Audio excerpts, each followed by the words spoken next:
Saludos mis hermanos, por la gracia de Dios volvemos a estar conectados con su palabra. A pesar de la distancia y a pesar de los contratiempos, de no poder congregarnos los días miércoles. Bueno, aquí estamos hermanos, por la gracia de Dios perseverando en sus enseñanzas, en sus consejos, en su palabra. Y no está de más recordarles que es importante para cada uno de nosotros estar cerca de Dios, llenándonos de Él, de sus promesas, recordando el Evangelio, alabando al Señor, obedeciendo su llamado, confiando y esperando en su voluntad. Amén. Hoy es la clase número 2 del sufrimiento, una oportunidad para crecer. Y como dije en la clase pasada, muchas veces nosotros no podemos conciliar el sufrimiento de esta manera. Siempre pensamos en el sufrimiento como algo malo, sin pensar que muchas veces Dios permite el sufrimiento para pasar por un proceso de sanación que termine en bendición, en crecimiento para nuestras vidas.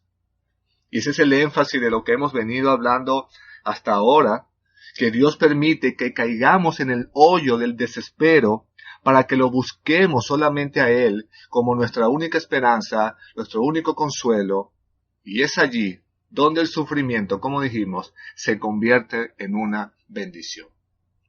Así que oremos al Señor, mis hermanos, para que nos ayude en este tiempo. Padre, bendito es tu nombre, Señor. De nuevo nos acercamos a ti por los méritos de Cristo.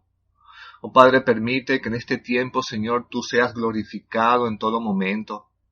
Que nuestros oídos, Señor, escuchen tu voz a través de tu palabra, Señor. Y danos a entender nuevamente que el sufrimiento, Señor, es parte de nuestro crecimiento espiritual. Oh Padre, bendícenos a través de este estudio. Por los méritos de nuestro Señor Jesucristo te lo pedimos. Amén. Hermanos, nosotros leímos el Salmo 40 en sus primeros 3 versículos, los cuales nos hablaban de cómo David pasa de una situación desesperante, que él llama un hoyo de desespero, y llega a una situación donde él pudo cantar a Dios con gratitud por su liberación. La pregunta que nosotros hacíamos es, ¿cómo lo hizo? ¿Cómo pasó David del desespero a la alabanza? Bueno, David pasó por un proceso de sanación. Vemos que David pasa por 6 etapas en este proceso de sanación. Nosotros vimos que David tuvo un gran sufrimiento. Nosotros vimos que David fue movido a clamar a Dios. Y nosotros vimos que David tuvo paciencia en esperar a Dios. En el día de hoy vamos a terminar de observar las otras 3 etapas que experimentó David en su sufrimiento y que al final lo llevaron a crecer. Entonces, en ese proceso de sanación que permitió crecer espiritualmente a David, no solo experimentó ese hundimiento en su desespero, no solo fue movido a clamar a Dios y no solo fue movido a esperar en Él, sino que en cuarto lugar, lo que vamos a ver en el día de hoy, fue que David fue liberado, fue rescatado por Dios. O en otras palabras, hermanos, Dios lo saca de esa profundidad a la salvación. Vemos cómo Dios actúa allí. Dice el versículo 1, pacientemente esperé a Jehová y se inclinó a mí y oyó mi clamor. Y ahora miren, hermanos, y me hizo sacar del pozo de la desesperación, del lodo cenagoso. Puso mis pies sobre peña y enderezó mis pasos. Hermanos, uno de los modelos de vida que se repiten en los salmos es caer en el foso de la desesperación y volver a salir. Siempre que leemos los salmos, encontramos ese patrón: desespero, angustia, temor, confusión, pero luego encontramos sanación, liberación por parte de Dios. Lo cual nos dice que son situaciones reales con las cuales podemos identificarnos. Pero vemos que lo primero que notamos en este pasaje es un accionar de Dios, ¿cierto? Y es allí donde descansa nuestra confianza. No vemos a Dios ausente del dolor de sus escogidos. No, lo que vemos es que Dios siempre actúa a favor de su pueblo y está cerca del clamor a sus hijos. Ahora, en segundo lugar, nos preguntamos, ¿qué fue lo que hizo Dios en la vida de David? Bueno, el texto dice que lo rescató, que lo liberó, que lo sacó del hoyo. Y lo que nos indica este texto, hermanos, es que Dios hizo una sanación interna. Y esto es bien importante para nosotros. Porque recordemos que David está hablando de su condición emocional y su condición espiritual. Una condición desesperada que se encontraba David. David está en un hoyo de desesperación, sumergido en sus inseguridades, en sus temores, sin esperanza. Está en un lodo, está hundido en su estado emocional. Y para dar un ejemplo, imagínate tú en un lugar así, que cada vez que intentas moverte, cada vez que intentas levantarte, tu pie se hunde más. Y tú no puedes hacer absolutamente nada para salir. Bueno, así estaba David. David en sus emociones, él está hundido sin poderse mover, sin poder reaccionar, sin fuerzas. Pero ¿qué hace Dios? Lo sanó. Lo saca de ese lodo. Hermanos, y esto nos indica que Dios no hizo algo externo en la vida de David. Dios obró en su interior. Así es. Muchas veces nosotros nos enfocamos que solamente Dios nos libre de los problemas externos de nuestras vidas. Pero olvidamos que los verdaderos problemas de nuestras vidas son aquellos que están dentro de nosotros, los internos, los que batallan contra nuestra alma. Hermano, yo quiero decirte que el problema más grande que tiene el hombre es interno. Sus pecados, su incredulidad, sus inseguridades, sus temores. Y vemos que David lo que está enfrentando son luchas internas allí, que lo hacen caer en ese pozo de desesperación. Pero, ¿qué hace Dios? No solo lo saca del hoyo. Dice el texto que lo puso sobre peña, sobre suelo firme, sobre una piedra, mis hermanos. ¿De qué está hablando David aquí? David está hablando, hermanos, de esa promesa de salvación, de ese descanso que solo Dios ofrece. Está hablando de Cristo. Y esto también es bien interesante, mis hermanos, porque el Salmo está diciendo que Dios liberó a David y lo puso a descansar. Lo puso a confiar en Él. Eso es lo que hace Dios, mis hermanos. No solo Dios te saca del desespero, Él te coloca sobre algo firme, donde tú puedas descansar, donde tú puedas levantarte y seguir, y ese es nuestro Salvador Jesucristo. Hermano, yo quiero preguntarte, en esta oportunidad, ¿en quién estás descansando? ¿Estás descansando en Cristo Jesús? Porque la Biblia nos dice que Él es nuestra esperanza. La Biblia nos dice que es en Él donde descansa nuestra fe, donde tenemos seguridad. Él es nuestra fortaleza. Y al mirar el sufrimiento de David experimentado en este salmo, podemos ver que Dios nos saca de esa sensación de desesperación a una sensación de seguridad. Y quizás en el foso del desespero no nos olvidamos del todo de Dios.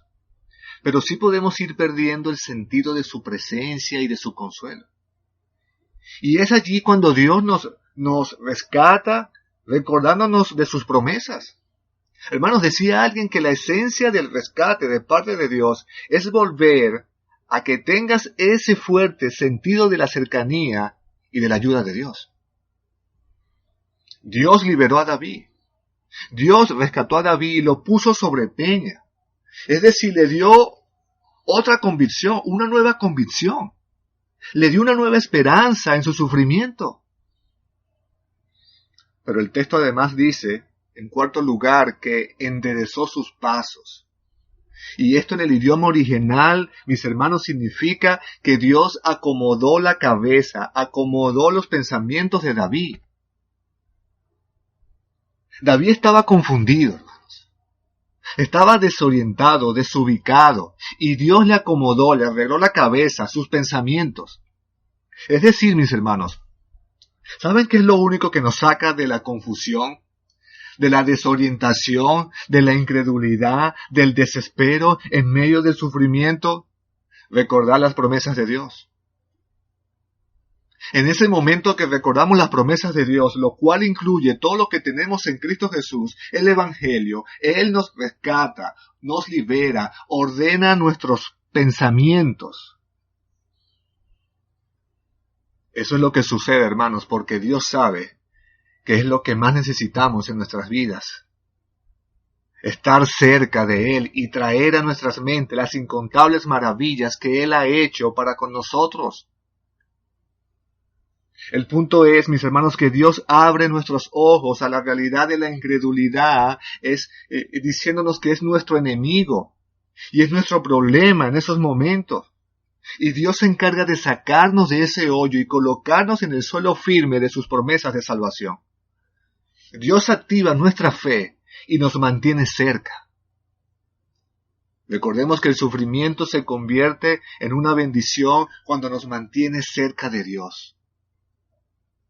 Por eso es que siempre decimos, hermanos, que Dios está más interesado en cambiarnos a nosotros y no cambiar las circunstancias de nuestras vidas. Y quiero que entiendas esto, hermanos. El verdadero rescate que hace Dios en nuestras vidas es interno. Es interno. Dios le quita esa venda a David. Dios te quita esa venda a ti. Dios me quita esa venda a mí. ¿Para qué? Para ver claramente nuestra ceguera espiritual. ¿Y eso qué significa, hermanos? Que Dios nos rescata de nosotros mismos. Dios nos libera de nosotros mismos. Porque esa es nuestra principal amenaza, mis hermanos. Hermanos, si esto es quizás lo único que se te quede en tu mente en esta clase, valió la pena que escucharas. Porque Dios nos rescata de nosotros mismos, de nuestra incredulidad, de nuestra ceguera espiritual, recordando sus promesas y sus maravillas en nuestras vidas. Es maravilloso lo que hace Dios. Entonces, en este proceso de sanación, que permitió crecer espiritualmente a David, no solo experimentó ese hundimiento en su desespero, no solo fue movido a clamar a Dios y esperó en Él, no solo fue liberado y rescatado por Dios, sino que en quinto lugar, y esto es algo maravilloso, hermanos, para nosotros, David fue movido a alabar al Señor. Dice el versículo 3, puso luego en mi boca cántico nuevo, alabanza a nuestro Dios. Como dije, el modelo de los salmos es sufrimiento, salir de ese sufrimiento, pero no se queda allí, sino que después nos lleva a alabar a Dios. Y la pregunta aquí de nuevo es, ¿qué pasó aquí? ¿Cómo este hombre, que estaba hace un momento hundido en su hoyo de desesperación, de un momento a otro, es impresionante. ¿Cómo cambió este hombre? Solo en 2 versículos vemos que este hombre, que David, cambió. ¿Puedes creer eso, hermanos? Que hace un momento leímos que estaba en el lodo cenagoso, hundido en una fosa mortal, y de un momento a otro David pasa a alabar al Señor. Dice el versículo 5, más adelante, dice David, has aumentado, oh Jehová, Dios mío, tus maravillas y tus pensamientos para con nosotros. No es posible contarlos ante ti. Si yo anunciare y hablaré de ellos, no pueden ser enumerados. Hermanos, vemos un cántico de alabanza al Señor. Dios lo liberó, lo rescató, quitó la venda de sus ojos y puso luego en su boca cántico nuevo de alabanza. ¿Y saben qué significa esto, hermanos? Que David visualizó la realidad de Dios que no estaba viendo antes. Significa que Dios reveló sus promesas y en esa espera, en esa confianza, en ese clamor a Dios, todo eso se convirtió en una alabanza. Maravilloso, hermanos. La desesperación se convierte en gratitud. Eso es lo que hace Dios en nuestras vidas. Eso es ser rescatado por Dios. Te mueve a alabar a Dios. Te mueve a alabarlo. Hermanos, nuestras vidas son así. En un momento estamos con quejas de todo tipo, ¿cierto? En todo sentido. Estamos como fastidiados todo el tiempo, con incredulidad, con dudas, con desespero. Pero ¿qué sucede cuando vas a la palabra de Dios? ¿Qué sucede, hermanos? ¿Qué sucede en ese momento? Cuando vas en oración, en clamor a Dios, ¿qué sucede? ¿Qué hace eso en tu vida, hermanos? Te mueve a alabar a Dios en gratitud. Eso hace la palabra de Dios. Espero que haya sido así en tu vida, hermanos, en tu experiencia. Porque si hay algo que estamos seguros, es que la palabra de Dios nos conduce a alabar su nombre. Cuando tú vas a los Salmos, por ejemplo, ¿qué hay allí? ¿Qué encuentras allí? Consuelo. Y nosotros podemos identificarnos en cada situación para después invitarnos a alabar a Dios. Cuando lees el Antiguo Testamento, ¿qué encuentras allí? El carácter de nuestro gran Dios, cada uno de ellos. ¿Y qué hace eso? Te mueve a alabar a Dios. Cuando lees los Evangelios, la vida, la muerte y la resurrección de Jesús, ¿qué hace eso, hermanos? Te mueve a adorar a Dios. Cuando lees las cartas apostólicas que nos muestran el Evangelio, que nos muestran la necesidad del hombre de Dios, que nos muestran doctrina y práctica, ¿qué hace eso? Alabar a Dios. Hermanos, nuestra mayor satisfacción es Dios. Dice el Salmo 63, que en Dios nuestra alma está saciada. Y eso produce que nuestros labios jubilosos lo alaben. Y quiero que escuches esto, hermanos. Si nuestros corazones no son movidos a alabar a Dios por lo que Él nos muestra en su palabra, acerca de quién es Él y lo que ha hecho en nuestras vidas, somos, como decía alguien, somos unos malagradecidos. Así que alaba a Dios, mis hermanos, porque Él te saca de tu hoyo de desesperación. ¿Para qué? Para que vivas en agradecimiento y en alabanza a su nombre. Amén, mis hermanos. Eso es lo que quiere Dios en nuestras vidas. Ahora, este punto está muy relacionado con lo que viene, porque en sexto lugar, David impactó a mucha gente. ¿Y qué nos dice esto, hermanos? Que David no solo creció espiritualmente en su sufrimiento, sino que fue de impacto. Fue de influencia a otros. Eso es lo que significa testificar nuestra fe, mis hermanos. ¿Qué dice al final del versículo 3? Y muchos verán esto, y temerán y confiarán en Jehová. ¿Ven el resultado? Hermanos, aquí está el motivo por el cual David fue puesto en sufrimiento. 3 verbos se usan aquí. ¿Cuáles? Ver, temer y confiar. Muchos verán, hermanos, que en nuestro sufrimiento y desespero ya no nos quedamos allí porque entendemos que es una oportunidad para crecer y pasamos a estar agradecidos, a cantar al Señor. Y cuando las personas vean eso, las personas van a temer y van a confiar en Dios. Verán el testimonio de la fe. Muchas veces nos preguntan, pastor, ¿cómo predico el Evangelio? Bueno, mis hermanos, aquí está un verdadero evangelista. Eso es lo que las personas necesitan. Aquellos que no conocen a Dios necesitan ver de los cristianos el cambio en sus vidas, mis hermanos. Eso es lo que verdaderamente va a impactar en sus vidas. Que vean el cambio que solo Dios puede hacer en nosotros. Vean la enseñanza, mis hermanos. Ellos vieron sufrir a este hombre. Y ahora este hombre canta, ahora bendice al Señor. Y nadie puede explicar un cambio así. Por eso impactó a muchas personas. Muchas veces escucho a personas que predican el Evangelio con su boca. Y está bien, es nuestra misión. Amén. Pero hermanos, si ese Evangelio predicado no va acompañado con el Evangelio practicado, más bien estás haciendo que blasfemen el nombre de Cristo. Estás siendo causa de tropiezo.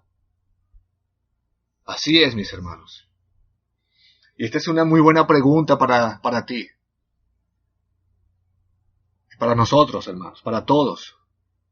¿Cómo nuestra vida está reflejando el gozo de la salvación?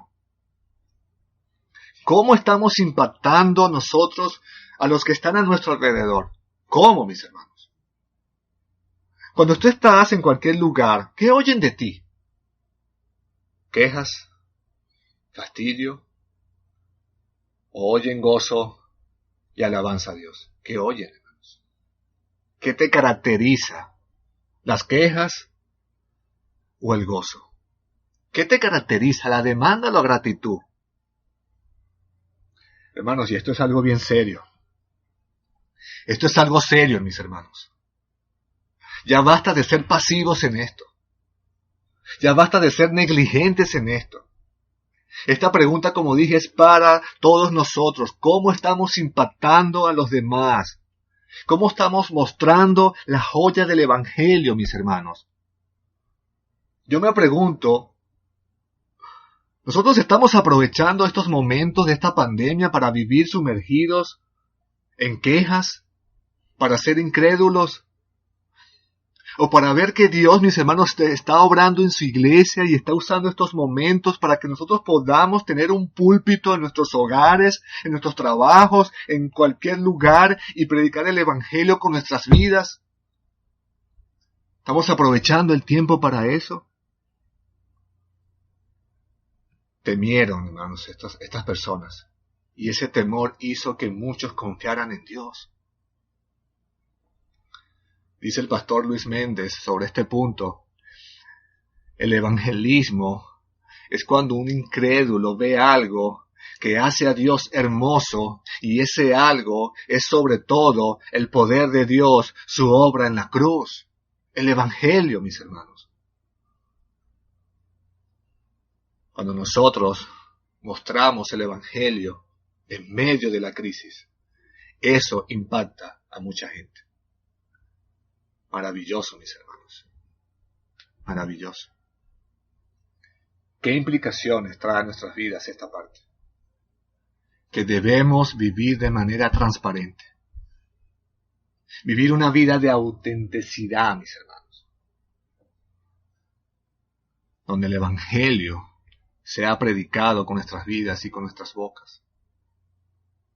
Implica que las personas tienen que verlo, mis hermanos. Tienen que ver cómo enfrentamos el dolor, cómo enfrentamos el sufrimiento, cómo en medio de todo lo que estamos experimentando clamamos a Dios y confiamos en Él.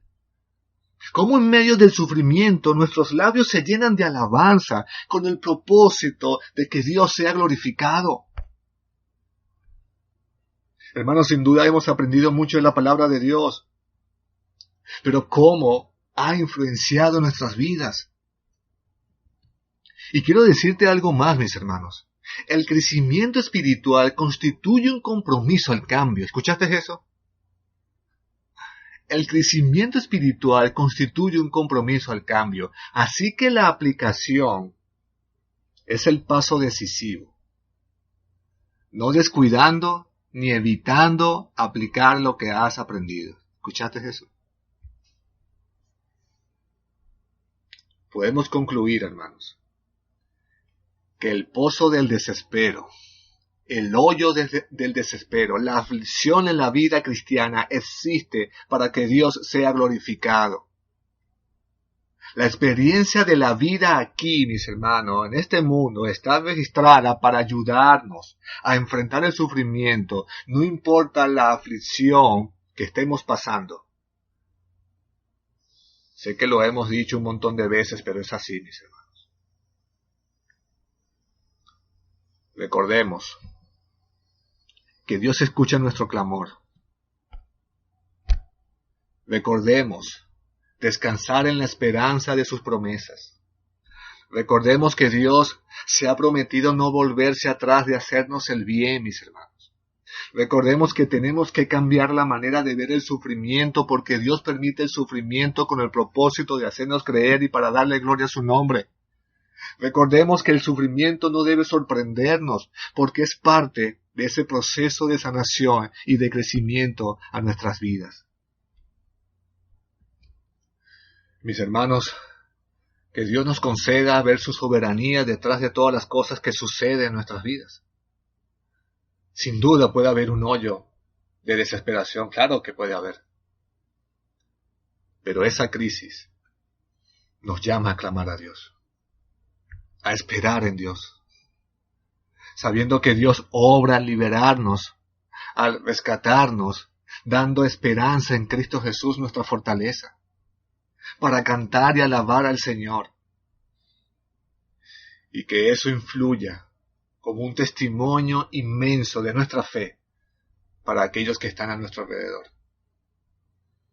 Por último, ¿cómo entonces respondes al sufrimiento? Ahora lo podemos ver como una oportunidad para crecer y para glorificar a Dios. Que la gracia de Dios, mis hermanos, nos ayude a aumentar nuestra fe y seguir confiando y esperando en el Señor. Que Dios los bendiga.